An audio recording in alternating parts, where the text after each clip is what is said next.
আজকে H lookup সম্পর্কে কিভাবে আমরা সবথেকে সোজা পদ্ধতিতে কিভাবে এইচ লুকআপ করব সেটা নিয়ে আমি দেখাবো আপনাদেরকে। তো এখানে আমি একটা চার্ট নিয়ে নিয়েছি, দেখুন হরিজন্টালে চার্ট আছে, এখানে স্যামসাং মডেল নেম আছে এবং তার স্পেসিফিকেশন দেয়া আছে হরিজন্টালে, রো বাই রো দেখুন দেয়া আছে।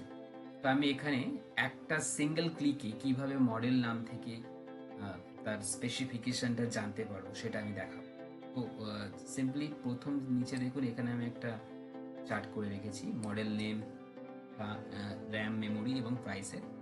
তো আমি র্যামে ক্লিক করব প্রথমে, করার পর এখানে ফর্মুলা ইনপুট করব, ইকুয়ালস দেওয়ার পর এখানে এইচ লুকআপ দিলাম, দেওয়ার পর দেখুন লুকআপ ভ্যালু, মানে কোনটা দিয়ে আপনি স্পেসিফিকেশনটা জানতে চাইছেন বা কোনটা দিয়ে আপনি তথ্যটা জানতে চাইছেন। আমি মডেল নেম দিয়ে জানতে চাইছি, তাই এই মডেল নেমের বক্সটাকে সিলেক্ট করব, ঠিক আছে। করার পর কমা দেব, কমা দেওয়ার পর টেবিল অ্যাড, মানে কোন টেবিলটা থেকে আপনি ফাইন্ড করতে চান। তো আমি জাস্ট এই মডেল থেকে স্টার্ট করে পুরো ডেটাটা নিয়ে নেব, পুরো এরিয়াটা সিলেক্ট করে নেব, সরি পুরোটা করে নিই।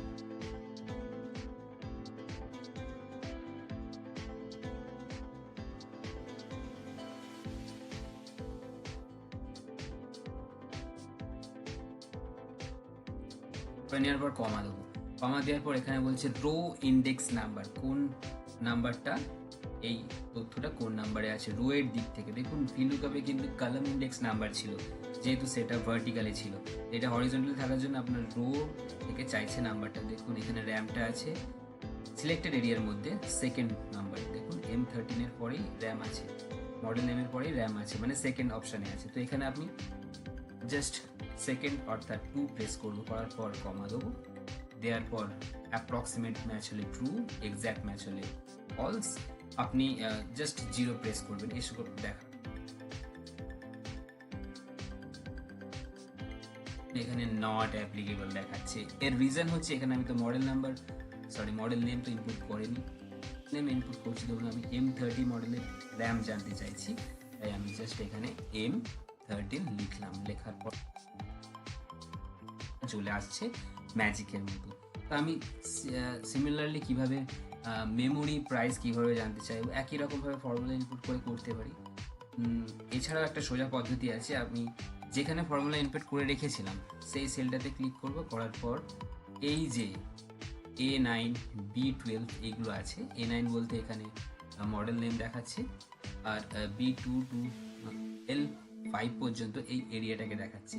এই দুটোকে আমি লক করে দেবো, কারণ এই দুটো তো প্রত্যেকের ক্ষেত্রেই লাগছে, মডেল নেম আর এরিয়া।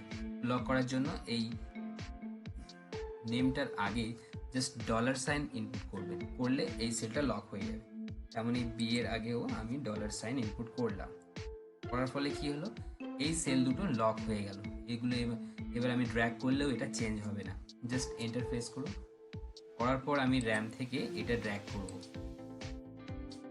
মেমোরিতে ড্র্যাগ করলাম, প্রাইসেও ড্র্যাগ করে নিলাম। দেখুন যেহেতু একই সেল কপি হচ্ছে, তাই এখানে সেই 4GB চলে এসছে, কোনো চিন্তার প্রয়োজন নেই। আপনি এই 4GBতে ক্লিক করার পর এই মেমোরিটা যে রো নাম্বারে আছে, দেখুন 1 2 3 3 নাম্বার রোতে আছে, তাই আমি এখানে 3 প্রেস করবো, 2টাকে রিমুভ করলাম, 3 প্রেস করে জাস্ট এন্টার প্রেস করবো। দেখুন এখানে মেমোরি চলে এসছে। তেমনি প্রাইসের ক্ষেত্রেও এই সেলটাতে ক্লিক করে আমি উপরে যাব, এখানে প্রাইসটা কত নম্বর রোতে আছে, 1 2 3 4 4 নম্বর রোতে আছে, 2টাকে রিমুভ করবো, করার পর 4 প্রেস করবো, করার পর এইভাবে আপনি যতগুলোই তথ্য চাইতে পারেন এখানে শুধু ড্র্যাগ করে নেবেন। সাইন ইনপুট করার পর প্রথম সেল দুটো লক করার পরে জাস্ট ড্র্যাগ করে নেবেন, করার পর আপনার রো ইন্ডেক্স নাম্বারটা চেঞ্জ করবেন।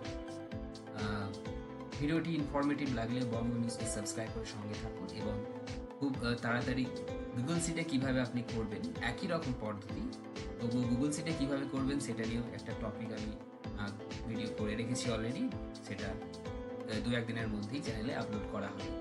এরকম ইনফরমেটিভ ভিডিও পেতে বং উইন্ডোজকে সাবস্ক্রাইব করে সঙ্গে থাকুন। ধন্যবাদ।